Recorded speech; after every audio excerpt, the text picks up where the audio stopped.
Welcome to Shukla study point. आप सभी का स्वागत है आपके अपने YouTube channel Shukla study point में। मैं शिवम शुक्ला आप सभी दोस्तों का हार्दिक स्वागत करता हूं। आज के वीडियो के माध्यम से हम लोग चर्चा करेंगे शिक्षा शास्त्र के पेपर 1 के बारे में। शैक्षिक प्रशासन और प्रबंधन आपको पढ़ना है। कल डॉक्टर राम मनोहर लोहिया अवध विश्वविद्यालय का पेपर लगा हुआ है, उसके लिए बहुत ही महत्वपूर्ण होगा यह लेक्चर। आपको बता दूं कि आपकी यूनिवर्सिटी में डॉक्टर राम मनोहर लोहिया से जितने भी कॉलेज अटैच हैं सभी कॉलेजेस के लिए इम्पोर्टेंट है, और भी कई विश्वविद्यालय जिनकी परीक्षाएं लिखित होती हैं उन सभी के लिए बहुत महत्वपूर्ण होगा। ऑब्जेक्टिव वालों के लिए भी बहुत महत्वपूर्ण होगा, क्योंकि इसमें बहुत ज़्यादा जानकारी आप जानने वाले हैं। महासंग्राम रिवीजन क्लास 2024-25 की ये है। इसमें आपको उत्तर और प्रश्न दोनों लिखे हुए मिलेंगे। अति लघुत्तरीय, लघुत्तरीय और दीर्घोत्तरीय टाइप के प्रश्नों को मैं समझने का प्रयास करूंगा आज की वीडियो के माध्यम से। BA 6 सेमेस्टर शिक्षा शास्त्र का पेपर नंबर 1, जिसमें आपको शैक्षिक प्रशासन यानी एजुकेशनल एडमिनिस्ट्रेशन एंड प्रबंधन यानी कि एजुकेशनल मैनेजमेंट के बारे में आपको पढ़ना है। BA 6 सेमेस्टर के बहुत ही महत्वपूर्ण प्रश्नों को आज की वीडियो के माध्यम से हम लोग समझने का प्रयास करेंगे। ठीक है, चलिए। प्रश्न आपकी स्क्रीन पर कुछ इस तरीके से आएंगे। मैंने बहुत ही महत्वपूर्ण प्रश्नों को आपके लिए इकट्ठा किया है, तो आप इसको प्लीज़ अंत तक जरूर देखेंगे। और अगर वीडियो पसंद आती है तो प्लीज़ वीडियो को लाइक जरूर करें और कमेंट करके बताओ कि सर जी ऐसी ही वीडियोस दीजिए, मुझे अच्छी लगती हैं ऐसी वीडियोस।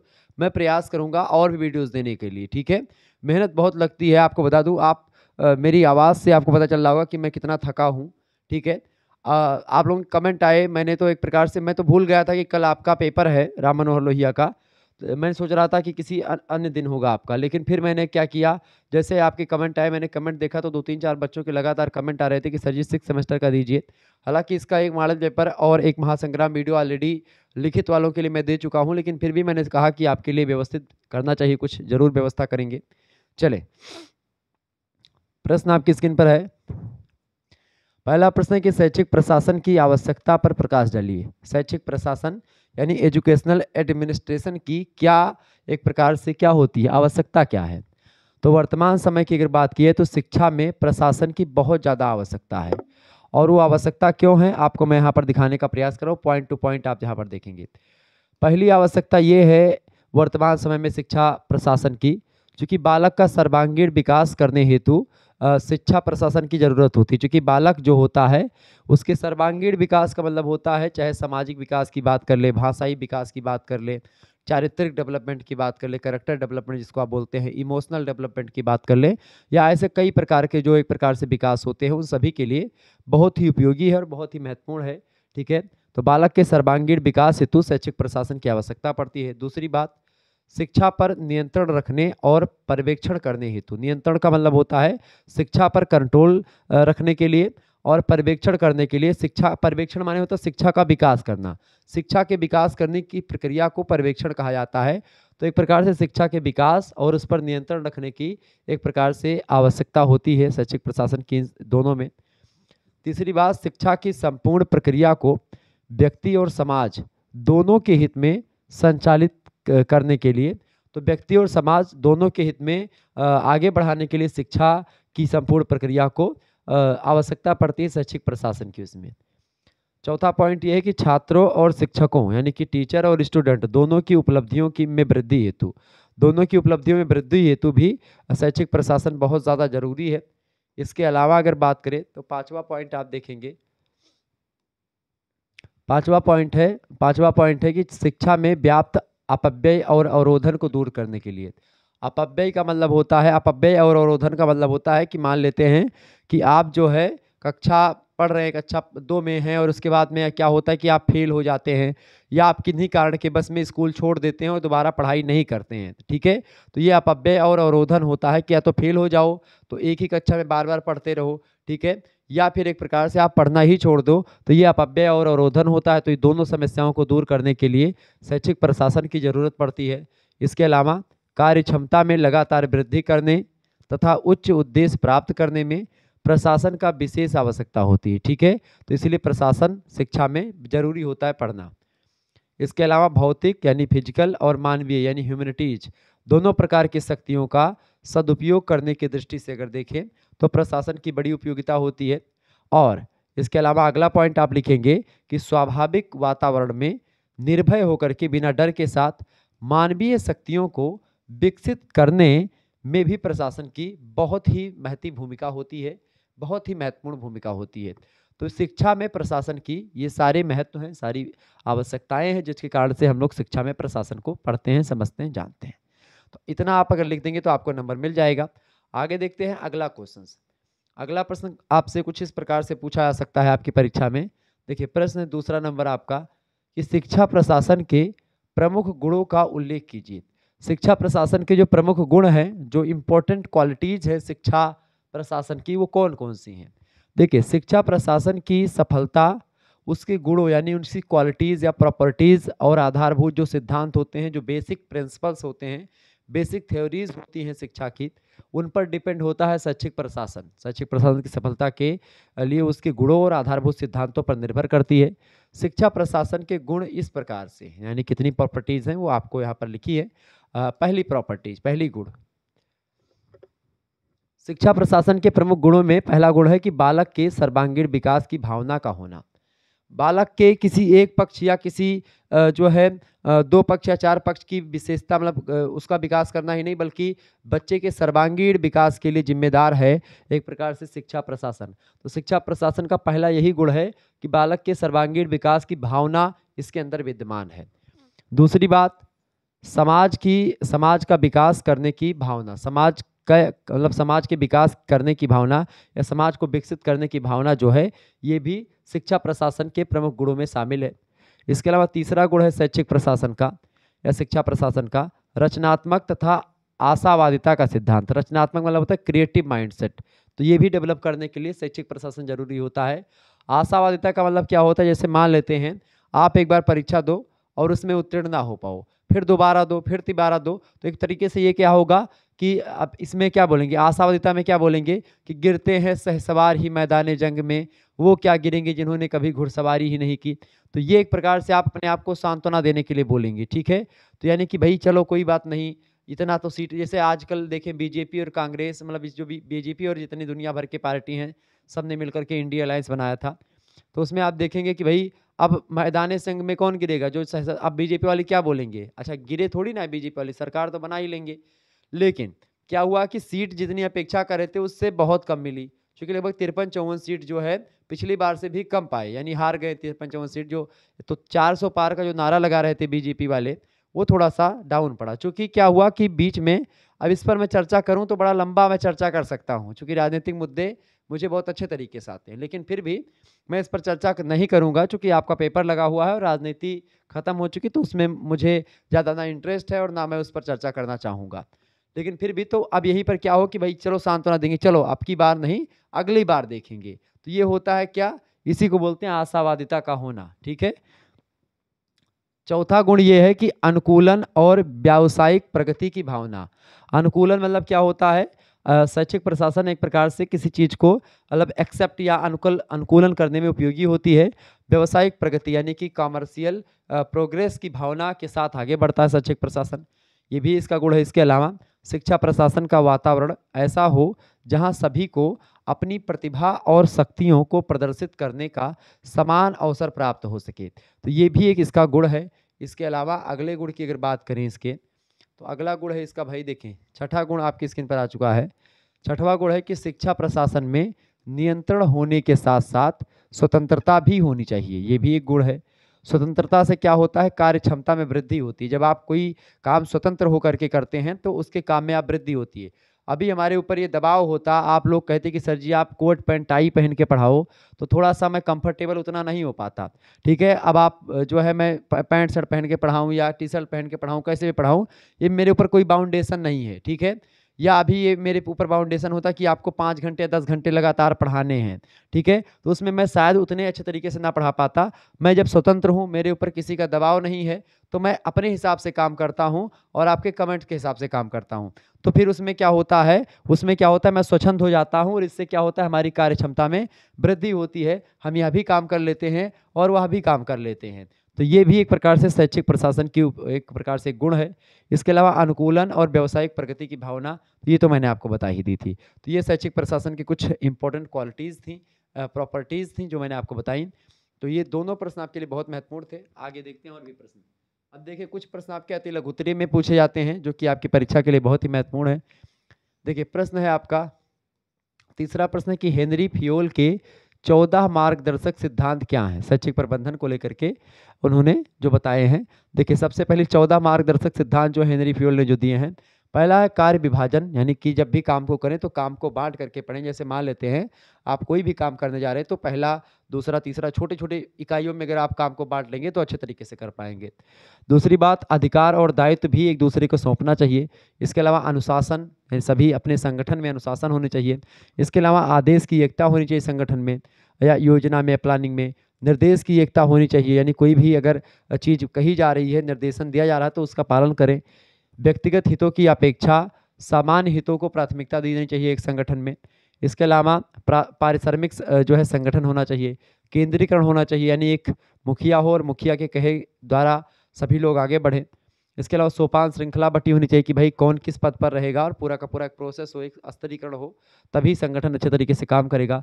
एक सिस्टम हो उसमें, यानी व्यवस्था हो, समानता हो सभी में, कार्यकाल की एक अस्थायित्वता हो कि भाई आप इतने समय के लिए इसमें रहेंगे, इतने समय के बाद आप रिटायर होंगे, ये सब चीज़ें। इसके अलावा पहलपन होना चाहिए, कोई पहल लगातार होनी चाहिए। समूह भावना का विकास होना चाहिए, तो समूह भावना का सिद्धांत एक प्रकार से होना चाहिए। तो कई प्रकार से मार्गदर्शक हैं जो कि एक सिद्धांत, मतलब ये मार्गदर्शक सिद्धांत है 14, जो कि हेनरी फियोल ने बताया था किसी भी संगठन को एक प्रकार से अच्छे होने के लिए या किसी संगठन को आगे बढ़ने के लिए। अगला क्वेश्चन आप देखेंगे, चौथा प्रश्न आपके स्क्रीन पर आ चुका है। किम्ब्रो एक वैज्ञानिक हैं, विद्वान हैं, शैक्षिक शास्त्री हैं। किम्ब्रो और ननरी महोदय ने शैक्षिक प्रशासन को कितने कार्यों का वर्णन किया, शैक्षिक प्रशासन के कितने कार्य बताए हैं किम्ब्रो और जो है ननरी ने। तो किम्ब्रो और ननरी महोदय ने शैक्षिक प्रशासन के कई कार्यों का वर्णन किया है जो इस प्रकार है। पहला कार्य मतलब पहला कार्य है शैक्षिक प्रशासन का, पहला काम क्या है, निर्णय लेना। किसी भी मुद्दे पर निर्णय लेना शैक्षिक प्रशासन का पहला काम है। दूसरा है नेतृत्व प्रदान करना, यानी कि जो एक प्रकार से लीडरशिप होती है उसको प्रदान करना। इसके अलावा अधीनस्थों के द्वारा निर्णय अनुपालन सुनिश्चित करना कि भाई जो आपके अधीनस्थ होंगे वो कैसे निर्णय को मानेंगे, क्या क्या चीज़ें, पूरे प्रोसेस उसको समझाना। इसके अलावा संघर्ष निवारण करना, ये सब शैक्षिक प्रशासन के कार्य हैं किम्ब्रो और ननरी के अनुसार। पांचवा कार्य बताया नियोजन, यानी एक प्लानिंग होनी चाहिए, तो शैक्षिक प्रशासन एक प्लान भी बनाता है, ठीक है, ये बात ध्यान रखेंगे। इसके अलावा संप्रेषण, संप्रेषण का मतलब होता है संचार, यानी कि कम्युनिकेशन भी एक प्रकार से इसका एक कार्य होता है शैक्षिक प्रशासन का। इसके अलावा संगठन और अगला होता है आपका नियंत्रण, तो संगठन, नियंत्रण, संप्रेषण, नियोजन, संघर्ष निवारण, निर्णय लेना, नेतृत्व प्रदान करना और अधीनस्थों के द्वारा निर्णय अनुपालन सुनिश्चित करना, ये सब किम्ब्रो और ननरी ने शैक्षिक कार्य बताए हैं। आगे देखेंगे, आगे अगला प्रश्न आपके स्क्रीन पर आ चुका है।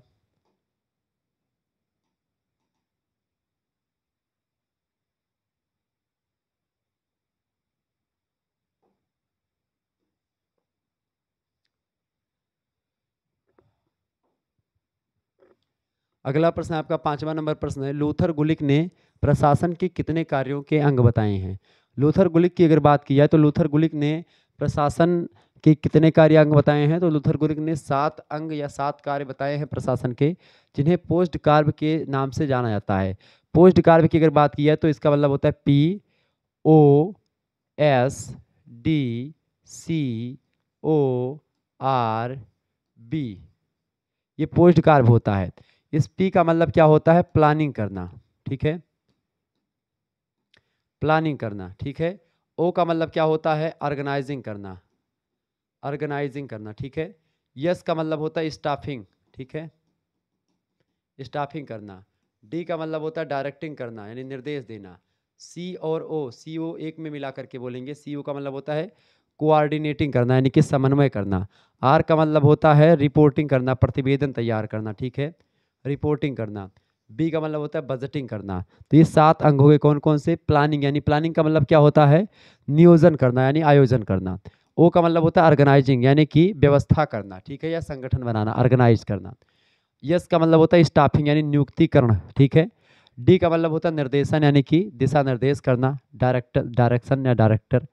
समन्वय, समन्वय माने होता है कोऑर्डिनेटिंग, माने समन्वय होता है। आर माने होता है रिपोर्टिंग, यानी प्रतिवेदन या विज्ञप्ति लेखन करना। इसके अलावा अगला होता है आपका बजट तैयार करना, बी मतलब बजट, यानी एक लेखा जोखा तैयार करना, एक प्रकार से तो ये एक प्रकार से हेनरी मतलब उन्होंने लूथर गुलिक महोदय ने क्या बताया, प्रशासन के 7 कार्य बताए कि प्रशासन के कितने कार्य होते हैं, 7 काम होते हैं, जिनमें नियोजन व्यवस्था का संगठन, नियुक्तिकरण, दिशा निर्देशन, समन्वय, प्रतिवेदन या विज्ञप्ति लेखन, बजट। इसको पोस्ट कार्य नाम से भी जाना जाता है इन्हीं सभी कार्यों को। तो पोस्ट कार्य विधि आपसे प्रश्न परीक्षा में पूछेगा तो यही सब चीजें आपको बतानी है। इसके हर एक अक्षर का पोस्ट कार्य मतलब पी माने प्लानिंग, ठीक है, ओ माने ऑर्गेनाइजिंग, ठीक है, और यस माने स्टाफिंग, डी माने डायरेक्टिंग, ठीक है, ऐसे ही सी ओ माने कोऑर्डिनेटिंग, और उसके बाद में आर माने रिपोर्टिंग, और आपका बी माने बजटिंग, ठीक है। तो ये लूथर गुलिक ने बताया है। लूथर गुलिक बेसिकली ये राजनीतिक विज्ञान से भी रिलेटेड रहे हैं। अगला क्वेश्चन से 6ठा नंबर प्रश्न आप देखेंगे, रसेल टी ग्रेग के अनुसार शैक्षिक प्रशासनिक प्रक्रिया के कितने प्रकार के कार्य अंग या कार्याअंग हैं। तो रसेल टी ग्रेग के अनुसार शैक्षिक प्रशासनिक प्रक्रिया के निम्न 7 कार्य अंग हैं। पहला है निर्णय लेना, दूसरा है नियोजन, तीसरा है संगठन, चौथा है संप्रेषण, पांचवा है प्रभावित करना, छठवां है समन्वय करना, और सातवां है आपका मूल्यांकन करना, ठीक है। तो रसेल टी ग्रेग के अनुसार शैक्षिक प्रशासनिक प्रक्रिया के कितने प्रकार के कार्य हैं, कार्याअंग हैं भैया, तो ये सारे कार्याअंग हैं, ठीक है, ये बात आप ध्यान रखेंगे। रसेल टी ग्रेग महोदय ने शैक्षिक प्रशासनिक प्रक्रिया के ये काम बताएं, कौन सा, पहला है निर्णय लेना, दूसरा है नियोजन करना यानी प्लानिंग करना, ठीक है, तीसरा है आपका संगठन ऑर्गेनाइजिंग, चौथा है संप्रेषण कम्युनिकेशन, सातवां है प्रभावित करना, और छठा है आपका ये मतलब इम्पैक्ट, और छठवां है आपका समन्वय यानी कोऑर्डिनेटिंग, सातवां है मूल्यांकन यानी एवोल्यूशन यानी कि आपका बिल्कुल एवोल्यूशन। अगला क्वेश्चन आपसे पूछ सकता है, प्रश्न देखेंगे अगला क्वेश्चन से, 7वां क्वेश्चन से कि जॉन जो है रैम्जेमेयर, जॉन रैम्जेयर ने शैक्षिक प्रशासनिक प्रक्रिया के कितने क्षेत्रों का उल्लेख किया है। तो जॉन रैम्सेयर ने 9 क्षेत्रों का उल्लेख किया है। पहला है उद्देश्य का निर्धारण करना, किसी भी प्रक्रिया या प्रशासनिक कार्य को संपन्न करने के लिए सबसे पहली बात किसी कार्य का क्या उद्देश्य है, या उद्देश्य बिना उद्देश्य के कार्य नहीं करना चाहिए, यानी कि किस उद्देश्य से आप कार्य कर रहे हैं, सबसे पहली बात तो वो। दूसरा होता है उस कार्य को करने के लिए किन किन नीतियों का प्रयोग होगा, उनका निर्धारण कर लिया जाए। फिर उसके बाद में कार्यों का निश्चित कर लेना कि भाई हमको कौन कौन से काम करने हैं। इसके अलावा समन्वय कर लेना, कौन कौन व्यक्ति काम करेगा, उन सभी में तालमेल बैठाना ही समन्वय कहलाता है। इसके अलावा शैक्षिक संसाधनों का उपयोग करना, किस किस शैक्षिक संसाधन का उपयोग करेंगे हम एक प्रकार शैक्षिक प्रशासनिक कार्य को करने में। इसके अलावा विचार विमर्श कैसा रहेगा, नेतृत्व कौन करेगा, सहयोग प्राप्ति के स्रोत क्या क्या होंगे, इसके अलावा प्रभाव का मूल्यांकन किस तरीके से या किस विधि से किया जाएगा, ये सारी चीज़ें जो हैं आपको एक प्रकार से ये जो है शैक्षिक प्रशासन के कार्य में आएंगे, उपयोगी होंगे। तो ये सब उन्होंने बताया, ठीक है।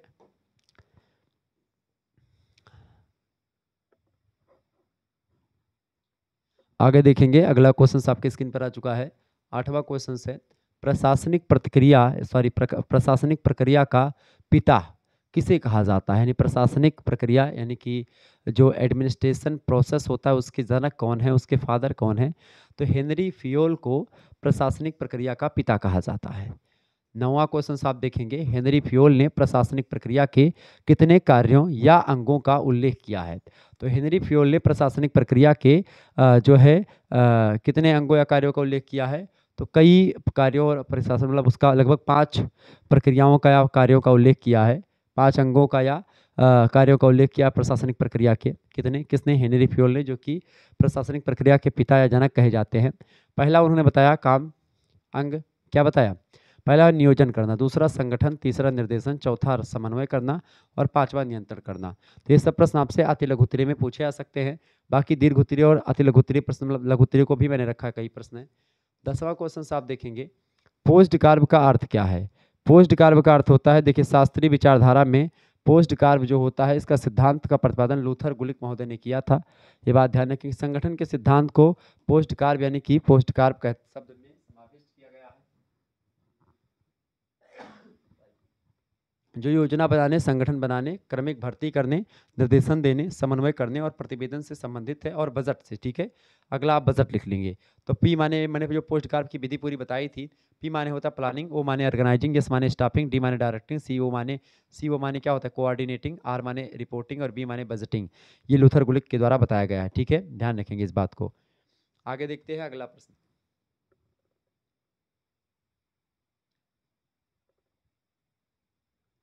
चले, अगला क्वेश्चन आपकी स्क्रीन पर आ चुका है, प्रश्न आपकी स्क्रीन पर आ चुका है, 11वां नंबर क्वेश्चन है।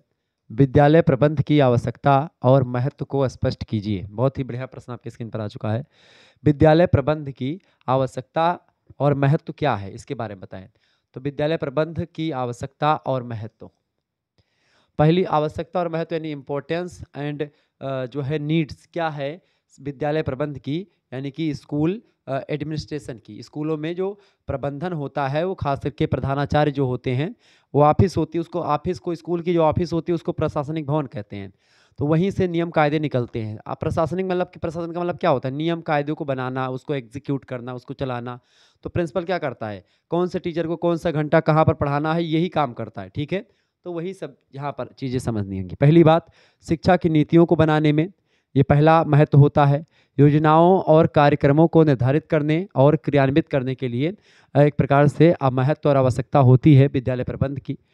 इसके अलावा विद्यालय प्रबंध की अगर बात करें तो विद्यार्थियों के व्यक्तित्व के सर्वांगीण विकास और संवर्धन के लिए जरूरी होता है। इसके अलावा मानवीय तथा भौतिक संसाधनों का एकत्रीकरण कर उन्हें समन्वयात्मक रूप से क्रियाशील करने के लिए भी जरूरी होता है एक प्रकार से विद्यालय प्रबंध। इसके अलावा विद्यालय में पर्यवेक्षण की प्रक्रिया यानी विकास की प्रक्रिया को प्रभावशाली ढंग से संचालित करने के लिए भी बहुत ज़्यादा जरूरी होता है शैक्षिक मतलब कि विद्यालय प्रबंधन। ठीक है, ये बात आप ध्यान रखेंगे। अगला क्वेश्चन आपकी स्क्रीन पर आ चुका, फटाफट से आप लोग देखने का प्रयास करेंगे। पांचवा पॉइंट, विद्यालय में कार्य विभाजन के आधार पर उत्तरदायित्व सौंपने के लिए भी एक प्रकार से इम्पोर्टेंट है आपका विद्यालय प्रबंधन। इसके अलावा विद्यालय प्रक्रिया में साधक और बाधक तत्वों पर समुचित ढंग से नियंत्रण करने के लिए भी जरूरी है। इसके अलावा अध्यापकों की व्यावसायिक अभिवृद्धि के लिए भी जरूरी है।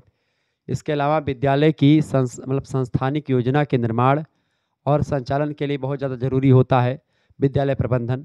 इसके अलावा विद्यालय वित्त यानी विद्यालय में रुपए पैसे की व्यवस्था करना और उस पर नियंत्रण कर उसके समुचित उपयोग को एक समुचित उपयोग के लिए भी बहुत ज़्यादा आवश्यक है, जरूरी है।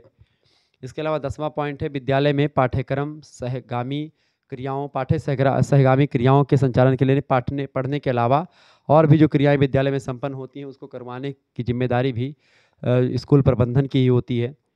इसके अलावा विद्यार्थियों की संप्राप्ति के मूल्यांकन के लिए तथा उन्हें उपयुक्त दिशा में निर्देशन प्रदान करने के लिए भी जरूरी होता है विद्यालय प्रबंधन।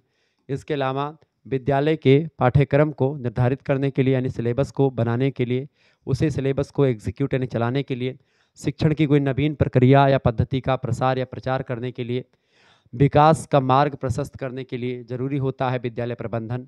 इसके अलावा व्यक्तिक भेद के आधार पर विद्यालय में शिक्षा की व्यवस्था करने हेतु बहुत ज़रूरी होता है शैक्षिक प्रबंधन।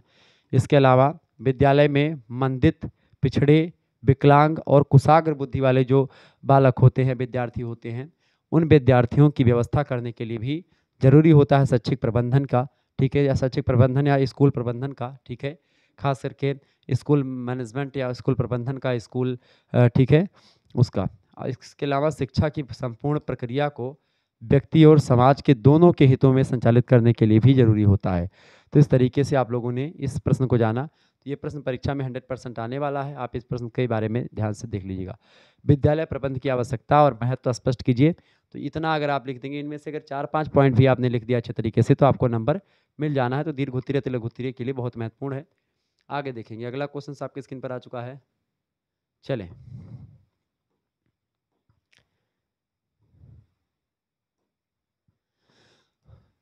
अगला प्रश्न है कि शिक्षा में वित्त का क्या महत्व होता है। वित्त माने होता है रुपया पैसा, फाइनेंस, वित्त को हिंदी अंग्रेजी में फाइनेंस कहते हैं। ठीक है, तो वित्त के बारे में अगर आपने अभी तक नहीं जाना तो वित्त यही होता है क्या, वित्त का मतलब क्या होता है भैया, रुपया पैसा की व्यवस्था कैसे कैसे पूरा मैनेज होगा, तो उसमें रुपया पैसा कैसे मैनेज किया जाएगा वो होता है।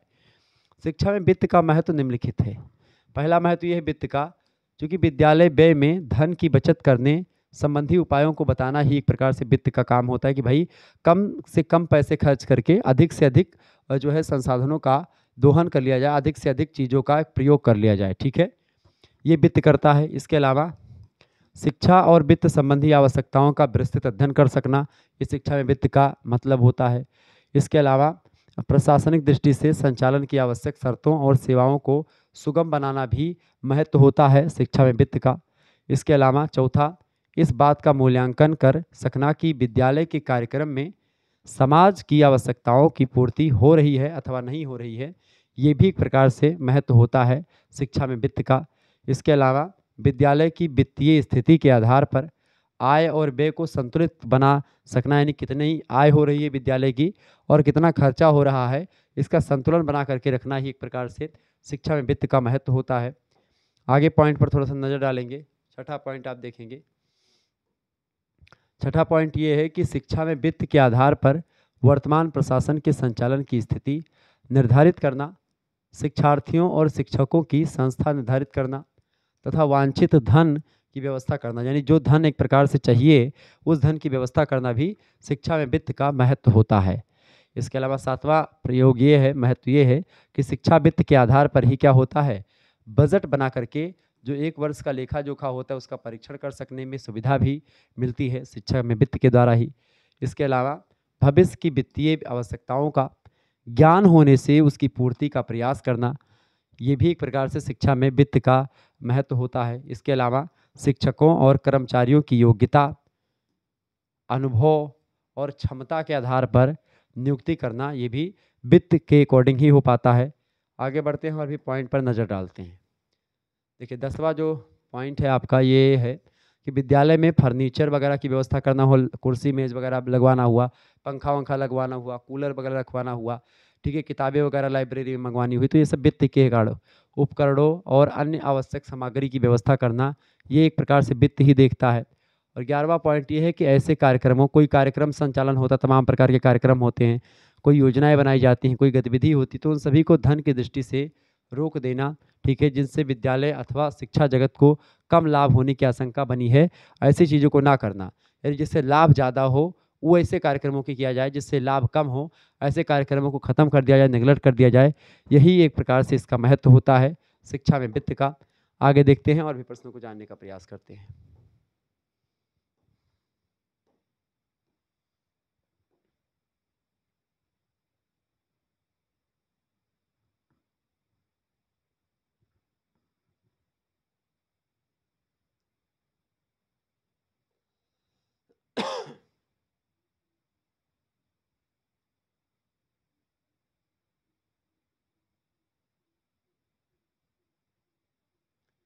शैक्षिक नियोजन की जो विशेषताएं हैं उन विशेषताओं को थोड़ा सा समझने का प्रयास करेंगे, ठीक है।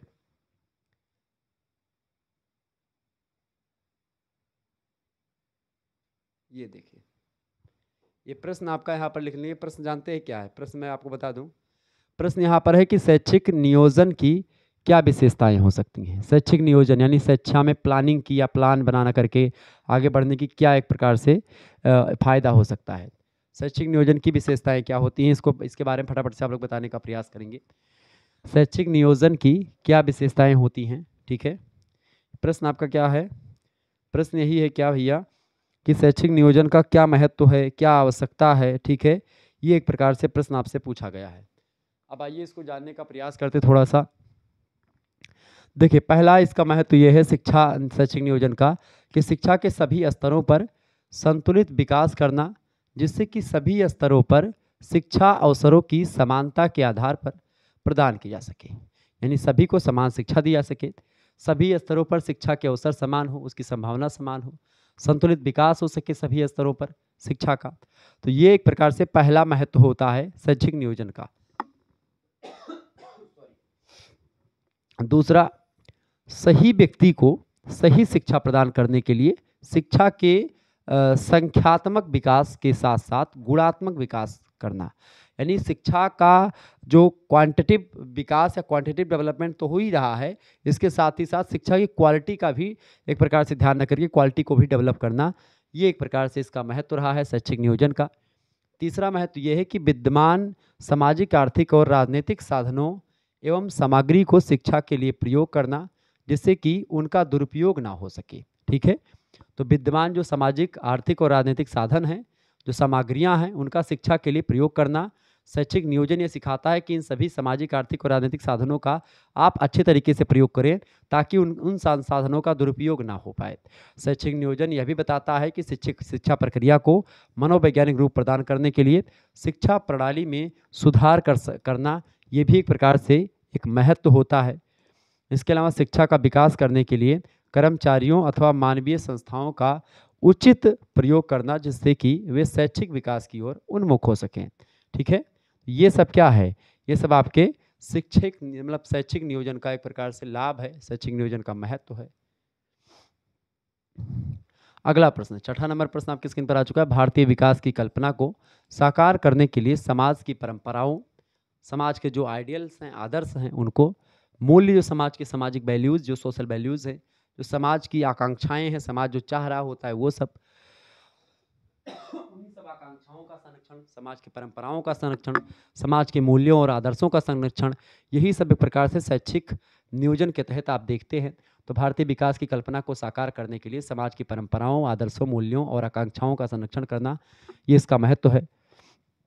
आठवां महत्व है सामाजिक, सांस्कृतिक, आर्थिक और प्राविधिक व्यावसायिक क्षेत्रों में सही नेतृत्व प्रदान करना। ये एक प्रकार से शिक्षा में नियोजन का अर्थ होता है, नियोजन का तात्पर्य होता है, नियोजन का महत्व होता है। क्लियर। 18 नंबर प्रश्न आप देखेंगे, भारत में शैक्षिक नियोजन की मुख्य समस्याएं लिखिए। तो भारत में शैक्षिक नियोजन की कई जो है एक प्रकार से समस्याएं या कई कठिनाइयां हैं, वो इस प्रकार से हैं। पहली कठिनाई है कि शिक्षा नीति में तालमेल का अभाव है। भारत में शैक्षिक नियोजन की पहली समस्या यही है कि शिक्षा में तालमेल का अभाव है, एक प्रकार समन्वय का अभाव है। शिक्षा में तालमेल नहीं बैठ रहा है कि भाई कौन सी शिक्षा दी जानी चाहिए, कौन सी। अब बच्चे परेशान होते हैं कि भाई क्या करे क्या नहीं करे, यहाँ तक कि जो शैक्षिक संस्थाएं हैं वो भी परेशान होती कि भाई कौन सी डिग्री कब करनी चाहिए और क्या करने से क्या होगा, बड़ी दिक्कतें हैं। तो तालमेल का अभाव है। दूसरी बात, दूरदर्शिता की भी कमी है शिक्षा में, ठीक है, अपने यहाँ पर। इसके अलावा भारत में शैक्षिक नियोजन की अगली समस्या ये है, अगली कठिनाई ये है, तीसरी कठिनाई कि शोध कार्य का अभाव है यहाँ पर, यानी जो शोध होता है, रिसर्च होता है, उसकी कमी है। इसके अलावा माध्यम की समस्या है। इसके अलावा वित्तीय सहायता की कमी है। इसके अलावा उचित मूल्यांकन का भी कमी है, अभाव है। इसके अलावा रूढ़िवादिता भी भारत में शैक्षिक नियोजन की प्रमुख समस्या बनी हुई है। चूँकि शैक्षिक नियोजन जो पुरानी परंपरा उसी को लोग फॉलो करना चाहते हैं, उसको थोड़ा सा चेंज नहीं करना चाहते। इसके अलावा प्राथमिक और माध्यमिक स्तर पर शिक्षा का उत्तरदायित्व शासन पर तथा उच्च शिक्षा पर विश्वविद्यालयों के द्वारा नियंत्रण होने से क्या होता है, शिक्षा के विभिन्न स्तरों पर समन्वय नहीं है। अब यूनिवर्सिटीज अपने हिसाब से करवाती हैं, जो सरकारें हैं अपने हिसाब से करवाती, तो इससे क्या होता है, तालमेल नहीं बैठ पाता है। जब किसी एक व्यक्ति के या किसी एक संस्था के हाथ में पूरी की पूरी शिक्षा व्यवस्था हो जाएगी, उस दिन शिक्षा व्यवस्था अपने चरम पर होगी। ठीक है, और चूंकि भारत में तालमेल नहीं है और ना ही एक व्यक्ति या एक संस्था के हाथ में है शिक्षा भारत की। अगला पॉइंट, प्राथमिक तथा माध्यमिक स्तर पर शिक्षा की सुधार योजनाओं को प्रोत्साहन नहीं प्राप्त होता है। इस कारण से क्या होता है, जब प्रोत्साहन नहीं मिलता प्राथमिक और माध्यमिक स्तर पर शिक्षा के सुधार में योजनाओं को, तो एक प्रकार से फिर वो योजनाएं नहीं बनती हैं, बन करके या जो भी बनाते हैं वो नहीं बनाते। फिर भारत में शिक्षा के क्षेत्र में, जैसे मान लेते हैं अभी मैं पढ़ा रहा हूँ, आप लोगों के लाइक कमेंट ही ना आए, तो मैं 2-3-4 दिन पढ़ाऊँगा, 10 दिन पढ़ाऊँगा, उसके बाद में क्या होगा, मेरा दिल टूट जाएगा, मन टूट जाएगा एकदम से, और मैं पढ़ाने में सक्षम नहीं हो पाऊँगा। अभी क्या है कि आप लोग जब पढ़ते हो तो अच्छे तरीके से पढ़ाने का मन करता है। क्यों मन करता है? चूँकि आप लोग मतलब अच्छे से पढ़ते हो, आप लोग कमेंट करते हो, लाइक करते हो, तो इससे पढ़ाने में रुचि बढ़ती है। तो भारत में शिक्षा के क्षेत्र में कुशल कर्मचारियों का अभाव है, अतः अकुशल कर्मचारी ही शैक्षिक नियोजन की प्रक्रिया को संचालित करते हैं, और यही कारण है कि ये एक कठिनाई बन करके रह गई है आज। इसके अलावा शिक्षा के प्रचार के केंद्र, राज्य तथा स्थानीय सरकारें अलग अलग कार्यरत हैं, अतः उनकी नीतियों में समुचित तालमेल नहीं होता है। कभी कभी क्या होता है कि उत्तर प्रदेश, मान लेते हैं किसी अन्य राज्य में अलग सरकार है, उस राज्य में अलग सरकार है, तो ऐसी स्थिति में क्या होता है, अलग अलग सरकारों की वजह से तालमेल अच्छे तरीके से नहीं बैठ पाता है। तो ऐसी स्थिति में चीज़ें कुछ हो सकती हैं। आगे देखेंगे, अगला क्वेश्चन आपकी स्क्रीन पर आ चुका है भाई, फटाफट से आप देखने का प्रयास करेंगे, इंपॉर्टेंट क्वेश्चन है।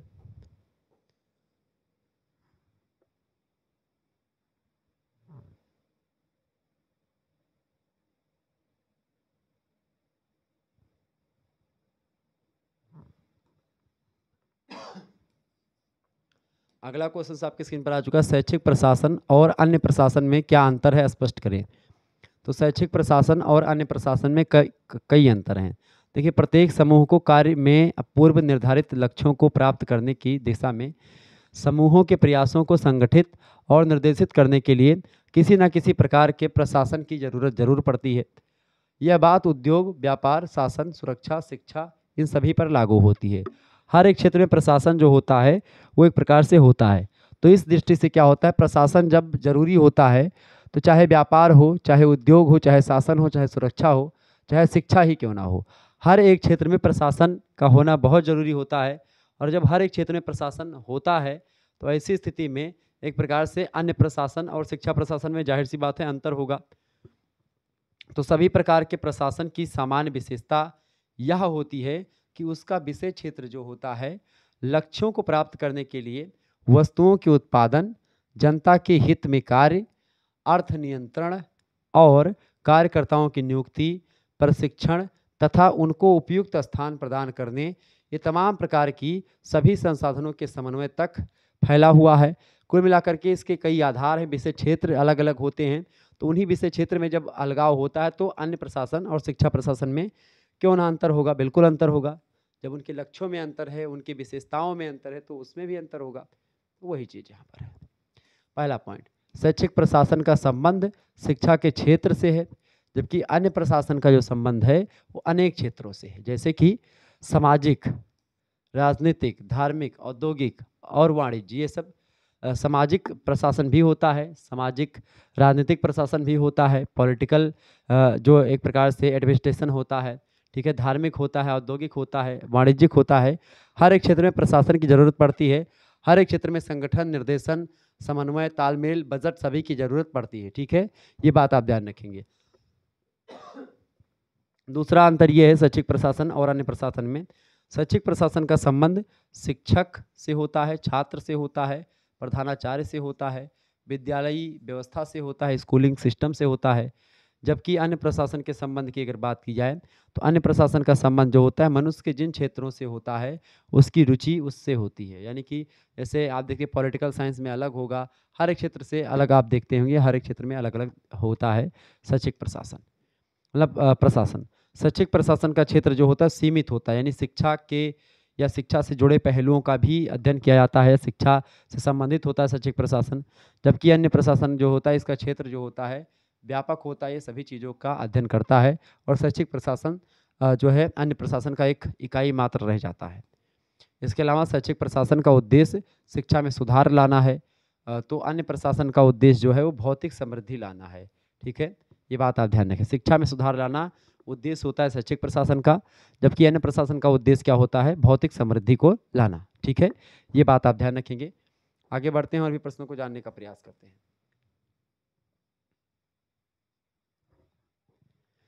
अगला क्वेश्चन है, एक अच्छे प्रबंध या प्रबंध तंत्र की विशेषताओं पर प्रकाश डालिए। यानी एक अच्छे प्रबंधन की क्या विशेषताएं हो सकती हैं, तो प्रबंधन की कई विशेषताएं हो सकती हैं, वो भी अच्छे प्रशासन की। पहली विशेषता ये होती है कि प्रबंध जो होता है सो उद्देश्य प्रक्रिया है। सो उद्देश्य प्रक्रिया का मतलब क्या होता है, ये उद्देश्य को ध्यान में रख करके की गई प्रक्रिया, यानी बिना उद्देश्य के प्रबंधन नहीं किया जाता है। कोई भी मैनेजमेंट करने से पहले कोई ना कोई उद्देश्य जरूर ध्यान में व्यक्ति रखता है। तो प्रबंध जो है सो उद्देश्यपूर्ण प्रक्रिया है, मतलब प्रबंधन का उद्देश्य सरस होता है, सुगम होता है और इफेक्टिव यानी प्रभावी रूप से किसी कार्य के पूर्व निर्धारित उद्देश्यों को प्राप्त करना होता है। यानी पहले से निर्धारित कोई उद्देश्य होता है, उसी उद्देश्यों को प्राप्ति के लिए एक प्रकार से किया जाता है। दूसरा होता है प्रबंधन से कार्य की सफलता बढ़ती है। प्रबंधन से क्या होता है, कार्य की सफलता बढ़ जाती है। कोई काम अगर आपका नहीं हो रहा है, अगर उसको आप योजनाबद्ध तरीके से एक प्लानिंग के साथ करेंगे, ठीक है, रणनीति बना करके करेंगे, तो आपका जो है वो काम सफल होगा। तो प्रबंधन से क्या होता है, कार्य की जो सफलता होती है वो बढ़ जाती है।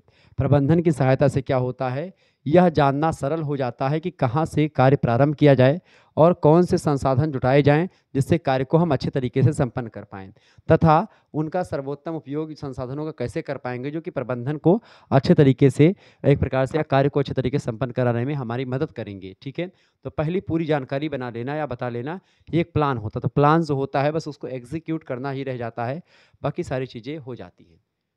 आगे देखेंगे, अगला पॉइंट आप देखने का प्रयास करेंगे।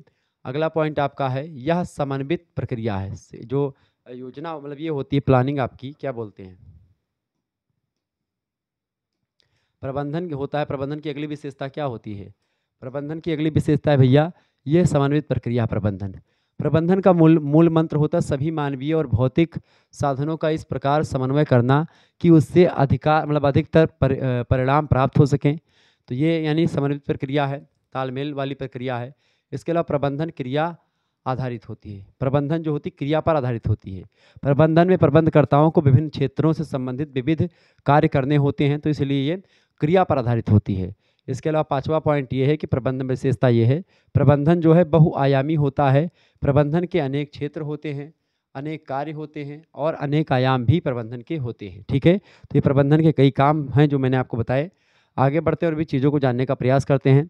एक बार सभी लोग वीडियो को लाइक कर दीजिए, चैनल पर अगर नए आए हैं तो सब्सक्राइब जरूर कर दीजिएगा। देखेंगे फटाफट से आप लोग देखने का प्रयास करेंगे, बहुत ही महत्वपूर्ण प्रश्न है। चलें,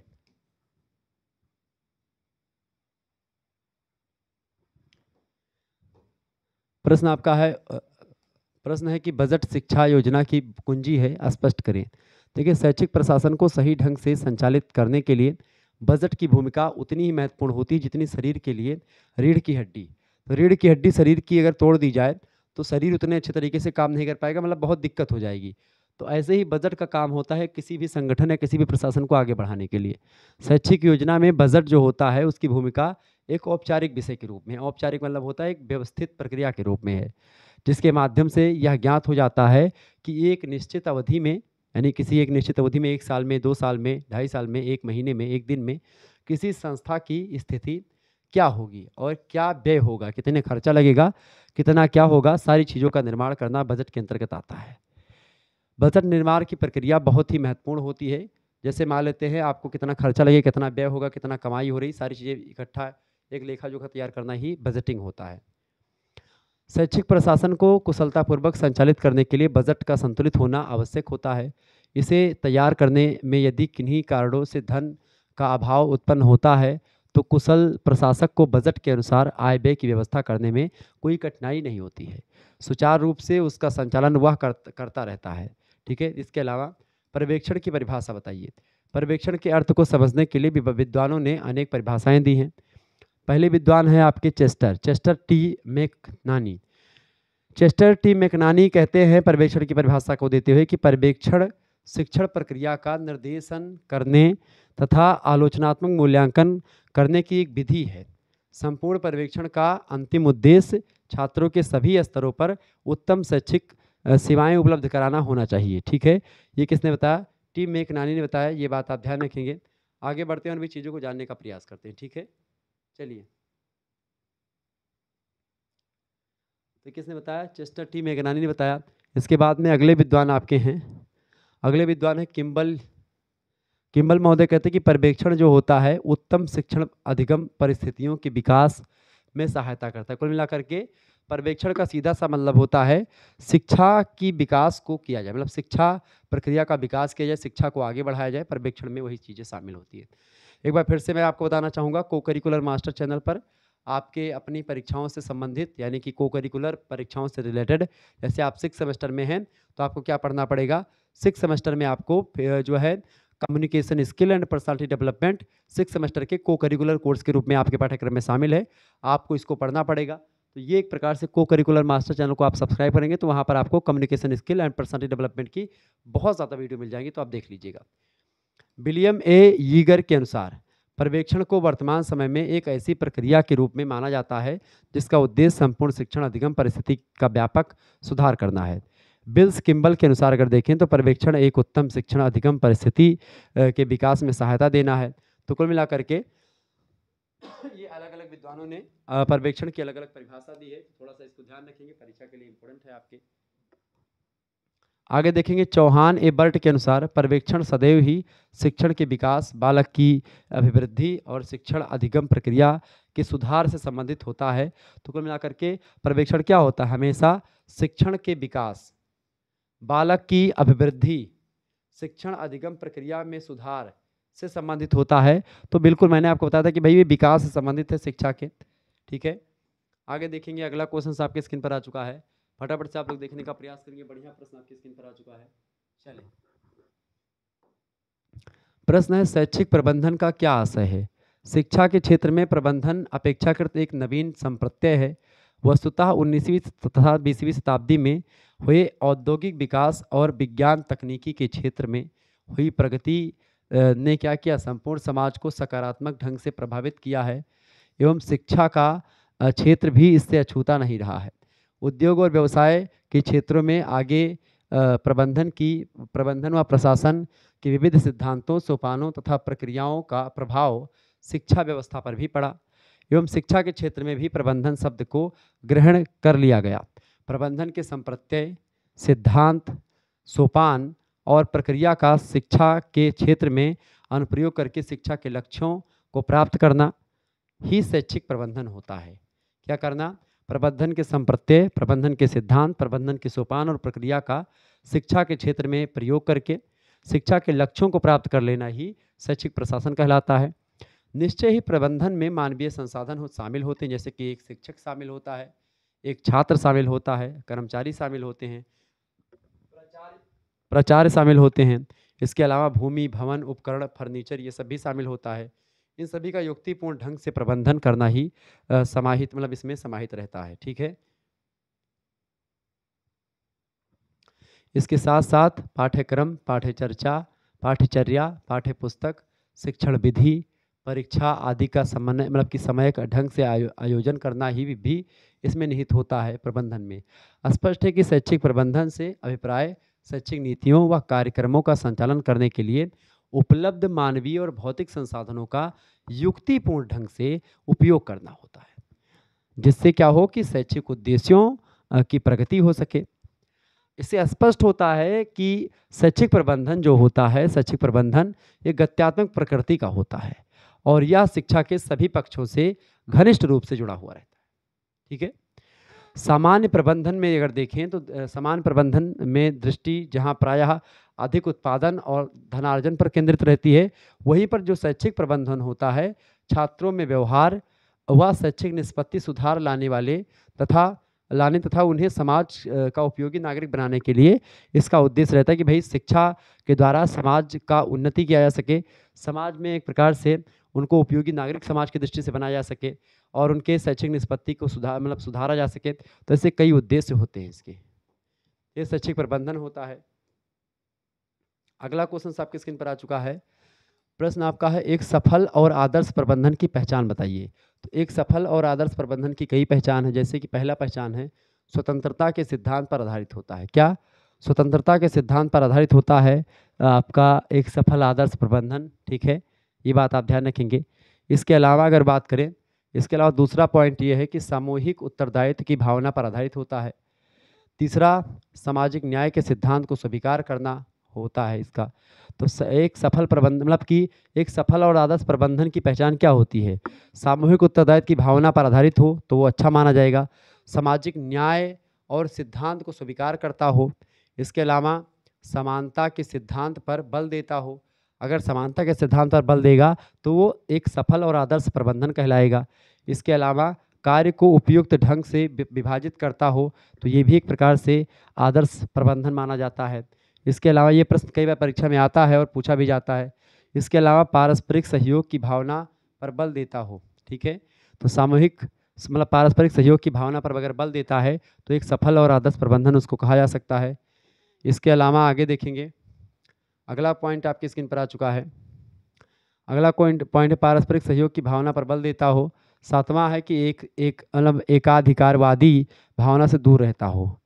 तो एक अधिकारवादी भावना से जो है दूर रहता हो, यानी कि सर्वाधिकारवादी भावना से जो है एक प्रकार से उसके अंदर होनी चाहिए। एक सफल प्रबंधन में या आदर्श प्रबंधन की अगर बात की तो प्रत्येक व्यक्ति की क्षमता को पहचान जा सके, पहचान करके या पहचान का उसका सदुपयोग करें। ठीक है, उसकी क्षमता, हर व्यक्ति की क्षमता को पहचाना जाए और उस क्षमता के अकॉर्डिंग आगे क्या हो सकता है इसको बताया जाए तो अच्छा प्रबंधन माना जाता है। इसके अलावा सामूहिक हित के सिद्धांत को मानता हो। इसके अलावा गतिशीलता नेतृत्व को प्राथमिकता देता हो। तो गतिशील नेतृत्व को प्राथमिकता देगा तो भी एक प्रकार से अच्छा प्रबंधन माना जाएगा और अच्छा प्रबंधन की श्रेणी में आएगा। इसके अलावा पूर्ण विपणन के सिद्धांत पर बल देता हो, ये भी एक प्रकार से तभी माना जाएगा अच्छा। ठीक है, इसके अलावा अगर बात करें, इसके अलावा सामाजिक कुशलता और नवीन प्रवृत्तियों को महत्व देता हो तो ये भी ज़रूरी हो जाएगा। इसके अलावा रचनात्मक दृष्टिकोण रखता हो, ये सब रचनात्मक दृष्टिकोण यानी क्रिएटिव माइंडसेट रखता हो, ठीक है, सामाजिक कुशलता और नवीन प्रवृत्तियों का को महत्व देता हो, तो ये सब एक प्रकार से बहुत ज़रूरी होता है एक कुशल प्रबंधन के लिए, एक अच्छे प्रबंधन के लिए। ये बात आप ध्यान रखेंगे। तो ये एक प्रकार से एक सफल और आदर्श प्रबंधन की पहचान यहाँ पर आपको इन पॉइंट के माध्यम से मैंने दी। तो इस तरीके से और भी कई प्रश्न आपकी परीक्षा में बन सकते हैं। तो आप इस वीडियो को अगर आप देखा है तो आपने इस वीडियो को लाइक कर दीजिए, चैनल को सब्सक्राइब कर दीजिएगा। ऐसे ही वीडियोज़ लगातार मैं देता रहता हूँ। मिलते हैं फिर नेक्स्ट वीडियो में, तब तक के लिए जय हिंद, जय भारत। आप सभी का बहुत-बहुत धन्यवाद। हमारे साथ जुड़ने के लिए इसी प्रकार से अपना प्यार हमेशा बनाए रखेंगे। ओके, बहुत-बहुत धन्यवाद आप सभी का।